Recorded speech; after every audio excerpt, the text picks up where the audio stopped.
Hello friends, welcome to my channel. In this video, we are going to discuss about the data structure, types of data structure and introduction of stack and queue. Before starting, if you not yet subscribe my channel, then please subscribe it and press the bell icon to get the latest update. So let's start. Data structure. So what do you mean by data structure? कि किस वे में हमें हमारे data को structurize करना है या एक तरीके से बेसिकली किस वे में उसको स्टोर ऑर्गेनाइज करेंगे करना या है। ऑर्गेनाइज करेंगे। हाँ। ठीक है, जैसे कि अगर हम बात करते हैं, अभी आप स्टडीज कर रहे हो, ठीक है, स्टडीज कर रहे हो तो क्या होता है आपके टेबल पे बुक्स, अगर आपकी एक पाइथन की सुमिता अरोड़ा भी है, प्रीति अरोड़ा भी है, कुछ नोट्स भी हैं आपके, तो आपने उनको जगह जगह उनको टेबल पे ऑर्गेनाइज। ऑर्गेनाइज फॉर्म में नहीं है वो। हाँ। ठीक है, तो वो क्या है, एक अनऑर्गेनाइज फॉर्म में है। तो उस हाँ। डेटा को, उस बुक्स को हम एक ऑर्गेनाइज्ड फॉर्म में रखें, this is called a data structure. तो इसी तरीके से जब हम फाइल्स को ऑर्गेनाइज्ड फॉर्म में रखते हैं या स्टोर करते हैं ऑर्गेनाइज्ड मैनर में, तो वो डेटा स्ट्रक्चर कहलाता है। ठीक है, जिससे कि हमें लेस रिसोर्सेज रिक्वायर्ड हो और इजिली आप उसको डेटा को एक्सेस कर पाए। अदरवाइज आप सारी जगह इधर से उधर घूमते रहेंगे। ठीक है, तो वही बता रहा है, it is a way of organizing and storing data in such a manner so that it can be accessed and work over it can be done efficiently and less resources are required. It defines the relationship between the data and the operations over those data. ठीक है, मतलब दोनों के बीच में relationship होना, वो सब चीजें हमारा कौन बताता है, डेटा स्ट्रक्चर बताता है। और there are various types of data structures defined that make it easier for the computer programmer to concentrate on the main problems rather than getting lost in the detail of data description and access. ठीक है, data structure में क्या होता है, बहुत तरीके के data structures होते हैं, वो डिपेंड करता है रिक्वायरमेंट के अकॉर्डिंग। ठीक है, लीनियर डेटा स्ट्रक्चर होते हैं and non linear data structure होते हैं। तो आपकी रिक्वायरमेंट क्या है, उसके अकॉर्डिंग हम डेटा स्ट्रक्चर को चूज करते हैं। ठीक है, ठीक। हाँ। तो ये पाइथन डेटा स्ट्रक्चर है। पाइथन डेटा स्ट्रक्चर में देखो क्या है, data structure primitive and non primitive. Primitive में आपके सिंपल जो डेटा टाइप्स होते हैं, integer, float, string and boolean, ये these are the primitive data types, data structure भी बोल सकते हैं हम। और नॉन प्रिमिटिव में आ जाते हैं आपके array, list, tuple, dictionary, set, file. जिसमें से लिस्ट जो है, लिस्ट आपकी दो तरीके की होती है, linear data type data structure and the non linear data structure. ठीक है, क्योंकि हम जो स्टैक यूज ये सब करेंगे लीनियर डेटा स्ट्रक्चर, वो लिस्ट के थ्रू ही करेंगे। तो लिस्ट के अंदर ही आपके लीनियर एंड नॉन लीनियर आ जाते हैं। लीनियर में हम स्टैक एंड क्यू लेते हैं एंड नॉन लीनियर में आपके ग्राफ एंड ट्री आते हैं, जो कि बेसिकली हम लोग जब अकॉर्डिंग टू रिक्वायरमेंट के अकॉर्डिंग हम चूज करते हैं कि कौन सा हमारे डेटा स्ट्रक्चर बेस्ट रहेगा हमारे प्रोग्राम के लिए। ठीक है, तो आपके सिलेबस में क्यू नहीं है, ना ग्राफ है, नॉन लीनियर डेटा स्ट्रक्चर नहीं है, केवल लीनियर डेटा स्ट्रक्चर है, और उसमें भी केवल स्टैक है। ठीक है, क्यू आपका हट हाँ। गया था लास्ट सेशन से। तो स्टैक आपको रीड ठीक करना है। है। तो स्टैक में हमारा इंट्रोडक्शन ऑफ स्टैक है, देन इम्प्लीमेंटेशन है स्टैक के, एंड ऑपरेशंस है। तीन टॉपिक बेसिकली हैं, तो वो हमें ठीक कवर करने हैं। ठीक है, सो सबसे पहले हम लिस्ट वापस एक बार रिवाइज करते हैं। List, it is a collection of item, each item has its own index value. Indexing होती है, और forward positive indexing and negative indexing. ठीक है, 0 से n-1 तक होता है। अगर 5 एलिमेंट्स है मेरी लिस्ट में, तो लास्ट एलिमेंट की वैल्यू क्या होगी, इंडेक्सिंग क्या होगी, 4, क्योंकि 0 से स्टार्ट करते हैं। लिस्ट कैसे क्रिएट करते हैं, लिस्ट स्क्वायर ब्रैकेट्स में क्रिएट करते हैं and each item is separated by a comma. और मल्टीपल डेटा टाइप के एलिमेंट्स हो सकते हैं इस लिस्ट में, देखो इसमें दिखा रखे हैं, स्ट्रिंग टाइप के भी हैं और इंटीजर डेटा टाइप भी है। क्लियर। हाँ। अब लिस्ट को हम एक्सेस कैसे करते हैं, थ्रू द फंक्शंस करते थे। ठीक है, अगर लिस्ट को एक्सेस करना होता है तो हम इंडेक्सिंग के थ्रू करते हैं। जैसे कि मेरे पास लिस्ट है 359, अगर मुझे 9 चाहिए तो मैं क्या लिखती थी, लिस्ट और स्क्वायर ब्रैकेट्स में उसका इंडेक्स। इंडेक्स क्या हो गया, 0 1 2, ऐसे ही करते थे हम। हाँ। ठीक है, ऐसे ही नेगेटिव इंडेक्सिंग है। नेगेटिव इंडेक्सिंग में आपको पता है इसका -1 रहता है, और ये आपका 5 हो गया, -2 एंड देन -3। तो अगर मुझे 3 एक्सेस करना है तो मैं -3 प्रिंट करवा दूंगी। ठीक है, तो ये बेसिकली आपको इसलिए आने चाहिए क्योंकि आप जब स्टैक का इम्प्लीमेंटेशन करोगे यूजिंग द लिस्ट, तो आपको लिस्ट के मेथड्स एंड एक्सेस करना कैसे हम रिट्रीव करते हैं, तो वो आपको क्लियर होना चाहिए। ठीक है, देन हम इटरेटिंग थ्रू अ लिस्ट, हम लिस्ट की वैल्यूज को, जैसे लिस्ट में मल्टीपल एलिमेंट्स होते हैं, तो उनको हम कैसे एक्सेस कर सकते हैं, लूपिंग स्टेटमेंट के थ्रू भी कर सकते हैं। क्योंकि हम ऐसे अगर 359 मुझे रीड करना है तो मैं ऐसे बार बार तो प्रिंट नहीं कराऊंगी कि प्रिंट लिस्ट 0, लिस्ट 1, लिस्ट 2, ऐसे अगर 10 एलिमेंट्स हुए तो मैं कितना करवाऊंगी, लिस्ट 0, लिस्ट 1, लिस्ट 2। तो हम लूपिंग करके लूपिंग से यूज करते हैं। और लूपिंग में आपको पता है रेंज फंक्शन का यूज आता है। रेंज फंक्शन क्या होता है, बेसिकली इसमें 3 पैरामीटर्स होते हैं। आपका 0 स्टार्टिंग इंडेक्स, एंडिंग इंडेक्स उसका -1 लेते हैं हम, और आपका कॉमा स्टेप इंक्रीमेंट और डिक्रीमेंट। तो बाय डिफॉल्ट अगर नहीं है तो +1 मानते हैं। ठीक है, ऐसे ही होता था। ठीक है, तो हमने बस लूपिंग लगा दी, 0 से चलेगा। और लेन लिस्ट मतलब लेंथ क्या है इस लिस्ट की, 3। तो 3 - 1 2 तक चलेगा। तो 0 1 2 आपके 0 1 2 के एलिमेंट्स ये प्रिंट हो गए। ठीक है, तो ये बेसिकली रिवीजन ही हो रहा है आपका, बस लिस्ट का एक बार हम लोग थोड़ा सा रिवाइज कर लेते हैं।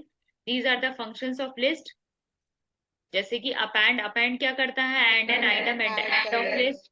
एक्सटेंड क्या करता है, मल्टीपल आइटम्स कर सकते हैं हम ऐड। ठीक है, जैसे सपोज करो मेरी लिस्ट में ऑलरेडी 3 एलिमेंट्स हैं, अगर मुझे 2 और एलिमेंट्स डालने हैं तो मैं बार बार अपेंड, 2 बार अपेंड ना करके मैं एक्सटेंड यूज कर सकती हूँ। ठीक है, इंसर्ट में क्या होता है, आप पर्टिकुलर इंडेक्स पे इंसर्ट करते हो। देखो इन तीनों में डिफरेंस याद रखना, क्योंकि ये एग्जाम्स में कई बार पूछ लिया जाता है कि what is the difference between extend and insert, या अपेंड एंड एक्सटेंड पूछ लेंगे। ठीक है, तो इंसर्ट में आप पर्टिकुलर पोजीशन पे इंसर्ट कर सकते हो, जबकि अपेंड में केवल एड ऑफ द लिस्ट में होता है। क्लियर, ऐसे ही रिमूव, डिलीट, क्लियर, ये सब सिमिलर टाइप के होते हैं, लेकिन इनको आप एक बार या तो प्रैक्टिकल करके देख लीजिएगा। तो लिस्ट डॉट रिमूव मतलब remove an item from a list, particular एक आइटम को रिमूव कर देता है। डिलीट क्या करेगा, आप लिस्ट के अंदर इंडेक्स दोगे, जैसे सपोज करो लिस्ट मैंने 1 का दिया तो आइटम डिलीट कर देगा। क्लियर, पूरी की पूरी लिस्ट क्लियर कर देगा। ठीक है, ठीक है। एंड पॉप क्या करता है, remove an item at an defined index, मतलब आपने यहाँ जो इंडेक्स दी हुई है उसको हटा देगा, मतलब डिलीट कर देगा। ठीक है, तो इस तरीके के सारे फंक्शंस हैं, ये एक बार देख लेना लिस्ट के। देन आ जाता है हमारा स्टैक। जैसे हमने अभी देखा था लीनियर डेटा स्ट्रक्चर होते हैं, लीनियर डेटा स्ट्रक्चर में 2 आते हैं, stack and Q. Stack, it is a linear data structure in which all the insertion and deletion of data values are done at one and only. इसका क्या मतलब हुआ, देखो स्टैक की अगर हम बात करते हैं तो व्हाट इज स्टैक, स्टैक क्या है, एक एग्जांपल अगर हम लेते हैं तो हम क्या करते हैं, जो आपकी ट्रेज होती हैं या आप प्लेट्स रखते हो, एक के ऊपर एक रखते हो।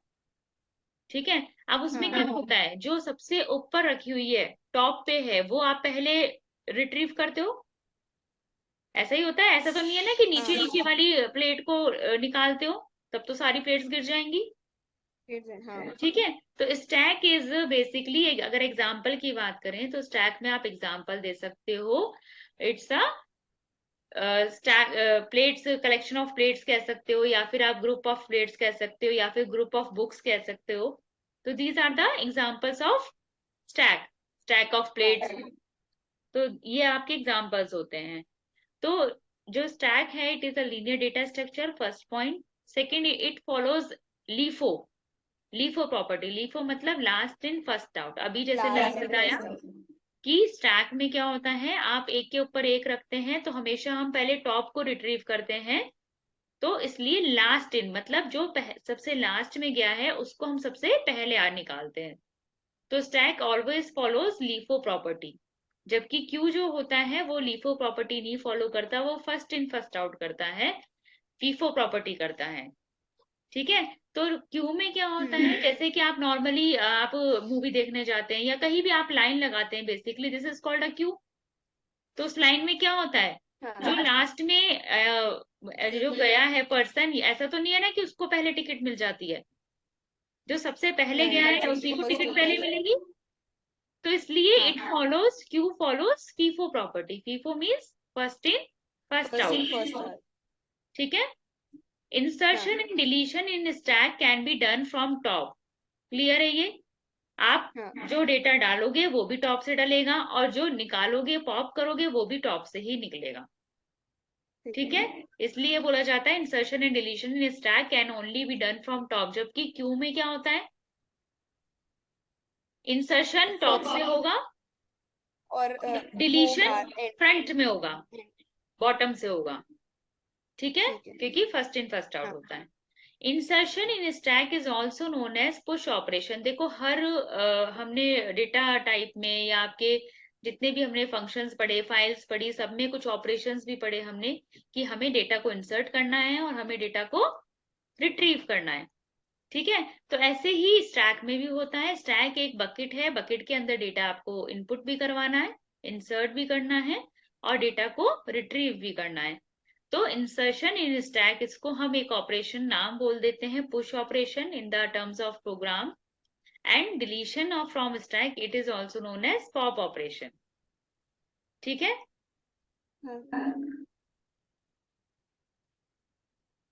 तो there are two types of operation. आपसे ऑब्जेक्टिव में क्वेश्चन आ जाता है कि what are the two types of operation of stack. तो आपको डिफाइन करना है push and pop. Push means insertion of element on top of the stack and pop means removal an element from top of stack. ठीक है। इसका आप इस तरीके से एग्जाम्पल भी एक देके दे सकते हो कि पुश, आपने ये 5 एलिमेंट्स की एक स्टैक बना दी और उसमें आपने पुश कर दिया एंड पॉप कर दिया। क्लियर? पुश, देखो add an element at the top of stack. जैसे कि हमारे पास स्टैक में ऑलरेडी 4 एलिमेंट्स है, अब मुझे ई भी पुश करना है तो टॉप में जाएगा। तो अब मेरा टॉप पॉइंटर कहाँ जाएगा, यहाँ आ जाएगा। ठीक है। तो मेरा ई आ गया यहाँ। टॉप पॉइंटर इंक्रीज हो जाता है बेसिकली ना, टॉप वैल्यू इंक्रीज हो जाती है। जैसे ही आप इंसर्ट करते हो तो टॉप वैल्यू इंक्रीज हो जाती है। हमारी प्लेट्स इंक्रीज हो जाएंगी ना अगर हमने एक इंसर्ट और कर दी तो।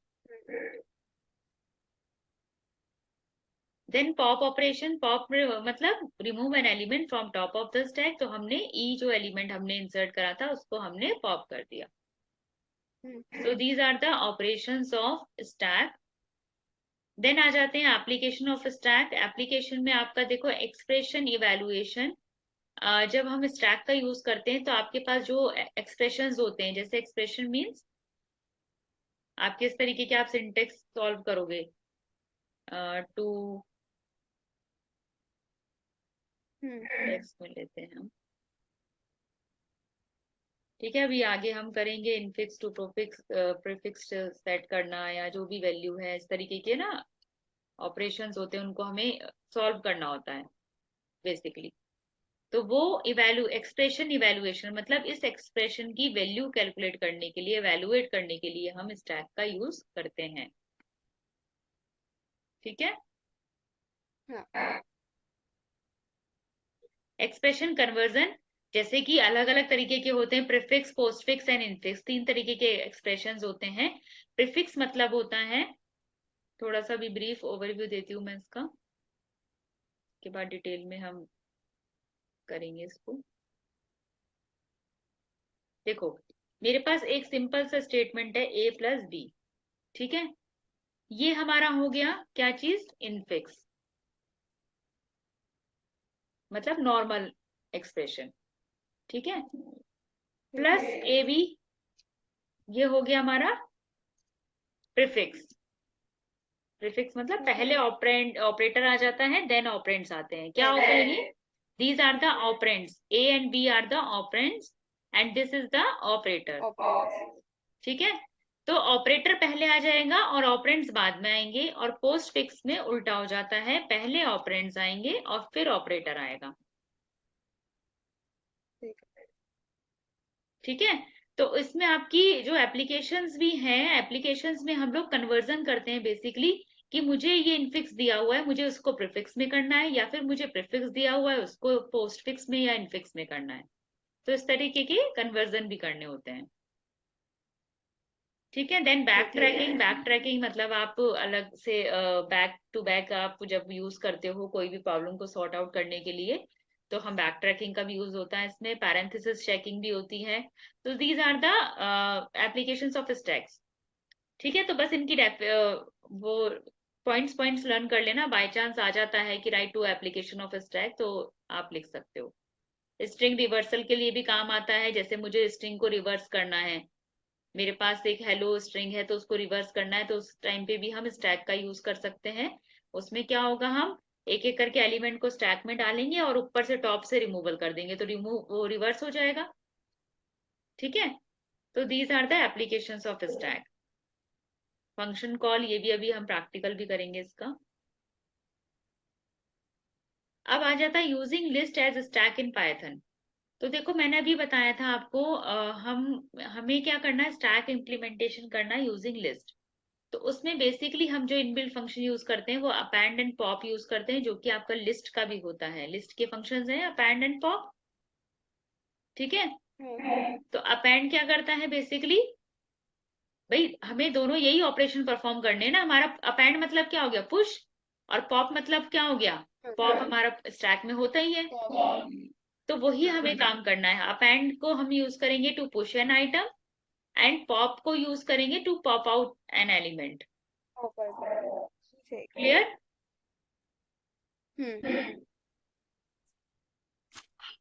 देखो एग्जाम्पल, ये हमारे पास स्टैक के एलिमेंट्स हैं। ठीक है, अब हमने सबसे पहले लिया स्टैक 593। हमारे पास केवल 3 एलिमेंट से पहले 593। क्लियर? उसके बाद आया स्टैक डॉट अपेंड 7। अब हमने अपेंड 7 करा, मतलब एंड ऑफ द लिस्ट में ये ऐड हो जाएगा।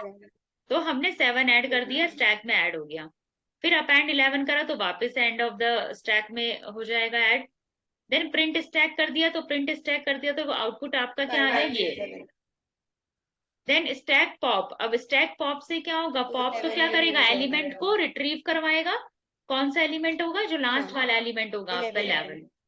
उसके बाद फिर प्रिंट स्टैक करवाया तो आपका 11 वाला एलिमेंट रिमूव हो गया। ठीक है, देन स्टैक डॉट पॉप दोबारा करवाया। इस तरीके से ये एग्जीक्यूशन होता है। तो बेसिकली कई बार है ना, इस तरीके के भी क्वेश्चंस आ जाते हैं आपके एग्जाम्स में, कि आपको सपोज करो ऐसे डायग्राम में दे देगा, इस तरीके से ऐसे बकेट बना के ना डायग्राम में आ जाएगा आंसर। 1 2 या कोई भी एलिमेंट है और फिर आपको बोल देगा कि पुश करवाइए, 3 नंबर को पुश कराओ। तो आपको इस तरीके से डायग्राम में ही उसको शो करके दिखाना है फिर। तो कई बार इस तरीके के भी क्वेश्चंस आ जाते हैं। ठीक है, या फिर आपसे ये फंक्शन भी पूछ सकता है कि हाउ वी एड या how we push the element, तो write the syntax, write the function.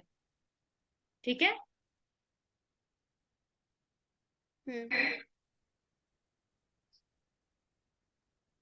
तो ये आपका स्टैक का था।